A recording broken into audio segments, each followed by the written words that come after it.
అన్నారు వాళ్ళు.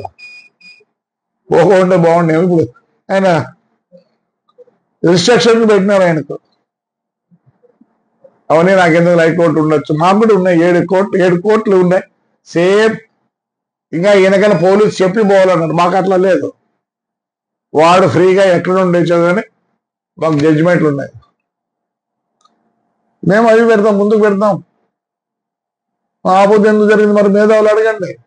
ఇది మళ్ళీ రిపీట్ కాకూడదు. ఇలాంటి రాజకీయ నాయకులు ఇండ్ల లేక వచ్చేది, పైపులు వలగొట్టేది, మున్సిపాలిటీ ట్రాక్టర్లు రిపేర్ చేయకుండా చేసేది, కౌన్సిల్ ఆడపిల్ల కౌన్సిలర్ని జైలుకి వేయించేది, మొత్తం భ్రష్టు పట్టించినారో. నేను చెప్తాను నా మున్సిపాలిటీ ఏమేమి జరుగుతున్నాయో నెక్స్ట్ వీడియోలో చెప్తా. దయచేసి మేధావులు మళ్ళీ మళ్ళీ మళ్ళీ రిక్వెస్ట్ చేస్తాను. ఐఎమ్ రిక్వెస్టింగ్ యూ, రండి కూర్చుందాం. ఎవరు పిలిచినా వస్తారు. వైఎస్ పార్టీ వాళ్ళు ఎక్స్ఎమ్మెల్యేలు ఎంపీలు పిలిచినా నేను వాళ్ళ ఇంటికి వచ్చాను, రెడీగా ఉన్నా. వాళ్ళే మేము చెప్పుకున్నాం. వాళ్ళందరూ చేయలేదా? మా అనంత వెంకటరామరెడ్డి మా మామ ఎంపీగా ఉన్నాడు, ఎమ్మెల్యేగా ఉన్నాడు. మావాడు ఎన్ని రోజులు ఎంపీగా ఉన్నాడు, మొన్న ఎమ్మెల్యేగా ఉండి మళ్ళీ ఇప్పుడు ఇదైనాడు. చెప్పను, అదే వెంకటరామరెడ్డి చెప్పను. లేదు శివరామరెడ్డి చెప్తాడా, నేను రెడీ. విశ్వేశ్వర రెడ్డి చెప్తాడా, నేను రెడీ. రంగయ్య చెప్తాడా, నేను రెడీ. ఎవరైనా సరే వెంకటరామరెడ్డి గుడ్డగల అని చెప్తాడా, నేను రెడీ. వస్తా. న్యాయం చెప్తారా? రాజకీయం చేస్తారా?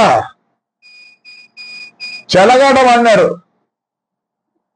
ఇంట్లో కోడలను వదిలిపెట్టలే, ఇంట్లో భార్య లేదు, కొడుకు అంటే సరేలే మొగోడు.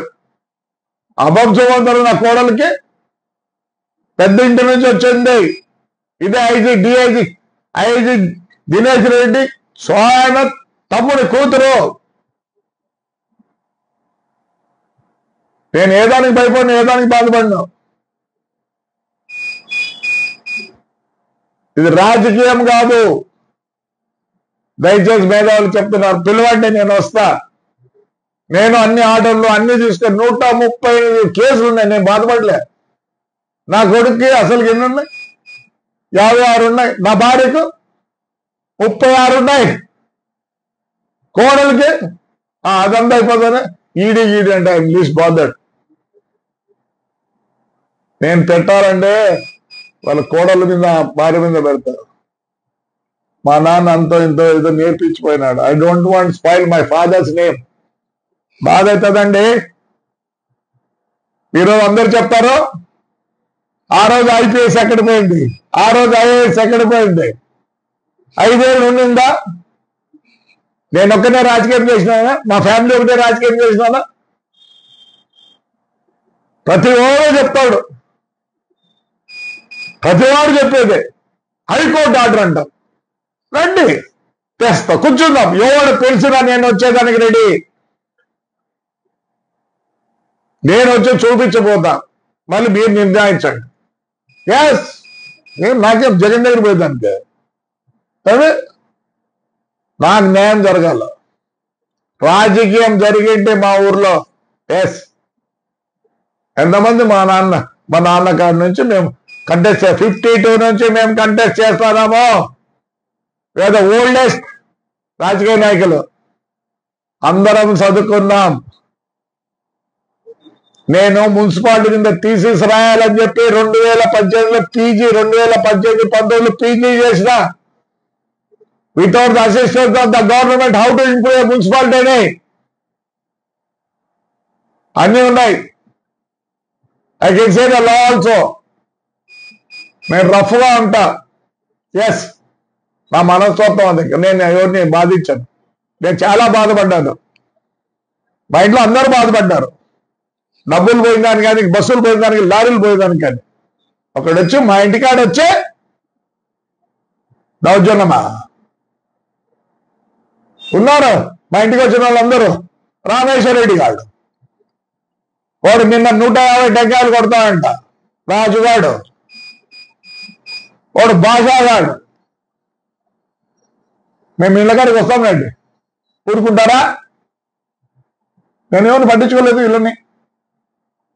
సార్ దయచేసి మేధావులకు, రాజకీయ నాయకులకు, ప్రతి ఒక్కరికి చెప్తున్నా, దిస్ మై పర్సనల్. మీరే రండి హైకోర్టు, ఎస్ మేము చూపిస్తాము. మరి మా జరుగుతుంది చెబుతున్నా. చైతన్య గాడు, డిఓఎస్పీ గాడు అడ్డం పెట్టుకొని వీడు మా ఇంటికి అడిగి వస్తాడా? వచ్చి ఇంట్లో కిచెన్ దగ్గర పోయి ఏం మాట్లాడుతున్నాడు వాడు? నరుకుతాడా? నీ మొగుడిని నరుకుతుండే బండ బూతులు నా కొరక మాట్లాడతావు నువ్వు.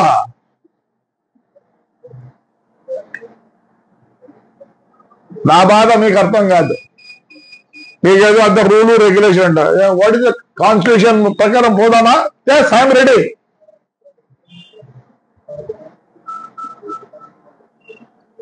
నా బాధ మీకు అర్థం కాదు. పరువుగా బతికినాం, ఈ రోజు కూడా పరువుగానే బతాను.